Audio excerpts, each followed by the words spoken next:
guys can't be emotional, and it's like, okay, actually, before I even discuss that, okay, uh, so here's another thing that I see problematic, and we should get into this. This was the thing I wanted to say earlier that I forgot. Okay, I knew it'd come to me. One of the issues I have with the red pill community is they always throw out this thing about biology. Oh my god, they throw that word out so loosely. Okay, and then I'm gonna Yes, let you please take the floor and run with this where you will. So I have imagine, so much to yes, say. please, please. Imagine if a feminist like you, right? Imagine if you took, let's say praying manti. I don't know if that's how you say the plural, but now Sure. when you look at a praying mantis, the female's actually stronger, right? And after the mating process, the female will just grab the male and like bite his head off, right? Imagine if Yeah, feminists were starting to argue like, see, in nature, women are the strongest. And in yeah, nature, right? And in nature, because biology, males just need to spread their seed and then they're useless. So imagine if feminists were like, what you should do is let a male get you pregnant and then immediately kill him. Like, now, most people they're gonna say like, yeah, that's insane, right?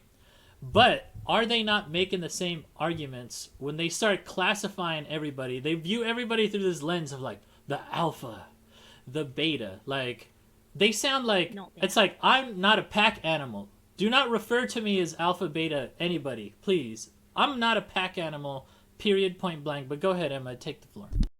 You're so like that's exactly right. And this I've been thinking about this recently because of the overlap with sort of extreme conservatism. Because I heard a really similar argument from this really right wing pastor who's in the news because he just got in trouble for like promoting an election candidate, which I think is not legal for like the head of a church to do. Um, but it was this same like misuse and misapplication of evolutionary science. His thing that he was saying was evolutionists, which is what he calls people who believe in science. Um, Evolutionists should be against homosexuality because survival of the fittest. And you're like, oh, there's so much wrong with that that I can't even. It's like they learned a tiny bit of biology, which they don't even believe. And then they're just extrapolating and applying that to mean whatever they want to in the situation. And it's exactly the same with the red pill incel stuff. It's like, yeah, I'm not a wolf. I'm also not a fish. If I see the you don't ask the fish, you ask the fisherman with regards to dating women one more time, I'm going to explode. This is my least favorite thing. It's like, yeah, but women aren't fish and you can talk to them, so do that, please. Why do you Oh man. it's Yeah. it's so frustrating. Of Jack Hibbs was the pastor's name. Oh, Um actually, I want to look that guy up. I You want believe to? I believe I was looking at a Telltale video. And he was talking Somebody. I'm about it. assuming this is part of your crew here. Can one of you guys type in the name of that preacher in the chat, please? I'd really appreciate it, cause, and that kind of brings me. Let's talk about the next point then. Okay. So there is a divide, obviously. So I don't want to blanket. You can't really say that all the red pill guys believe in the same thing, because, as you pointed Mm-hmm. out, there are going to be some that are maybe not as religious. Um, Although it is weird, like you say, seeing like people that believe that the Bible's a literal text, trying to argue biological things, like that's just like really bizarre. But in any It is case, strange. um, what is it about like maybe I don't know. I guess I don't know if I could really classify these like the actual reactionaries pushing like the traditional values. I don't know if they're exactly red pill, but I still think they have. Here's my problem with that crowd. Okay, we no Mm-hmm. longer live in like 1890, so like the ideas they talk about like the traditional roles, like we cannot go back to that. Like, we just can't. Mm-hmm. Like, and women have proven beyond the shadow of a doubt that they can think rationally, they can think logically, and so it's like things are different, things are changing, and it's like I'm not saying it's easy. I've never claimed to have all the answers, but it's like I'm of the belief that at some point that we could reach a situation where there could be collaboration, even if you're both working or you both have careers. Like I think it's possible.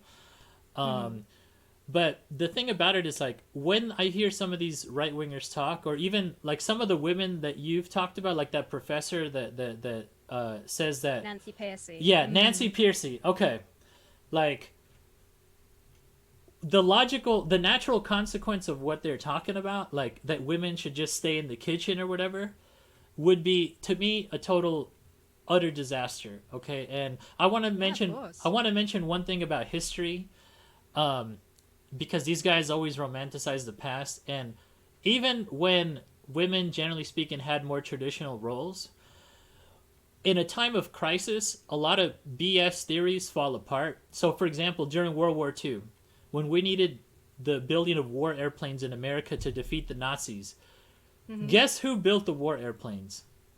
Ta-da, women. Now, imagine if we had told the women like, well, I guess we can't build the war airplanes because you guys only know how to bake cookies, and we can't teach you how to use a wrench. Right now, I'd probably be either executed by the Nazis for being not white enough, or maybe I'd be Hmm. speaking Japanese, depending on how history would have played out. But guess what? Yeah. All that BS was thrown out of the window because it's like we have to mobilize, and um, the women did it. They pulled it off. Yeah. So, anyways, go ahead. Any thoughts or go? Well, it's funny that you mentioned that specifically because I was telling somebody about this the other day, because I had seen some, women should stay at home, women shouldn't work sort of things. Um, and literally, that is what the Nazis made fun of America for. They made fun of Americans for having women involved in the war effort. And it's like, oh, I guess you would be on the what, on the Nazis side? Like, what are you like? We needed women to win the war, and I posed this sort of hypothetical. I think it might have been when I was talking about Jessie Lee Peterson. I can't remember, but like, or maybe the transformed wife because she says a lot of similar stuff. If you just took women out of the workforce now, society would collapse because there wouldn't be enough people for the jobs.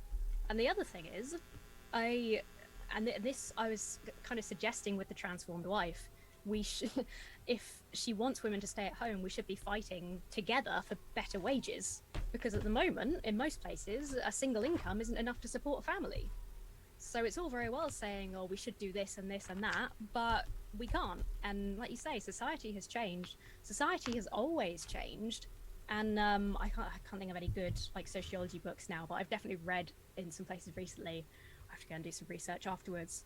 But like society, as a general rule, as it has gotten more socially forward, has gotten happier and better, like consistently. Like there will be little, like, oh, this is a maybe this thing is affecting men in some way that we need to reorganize things.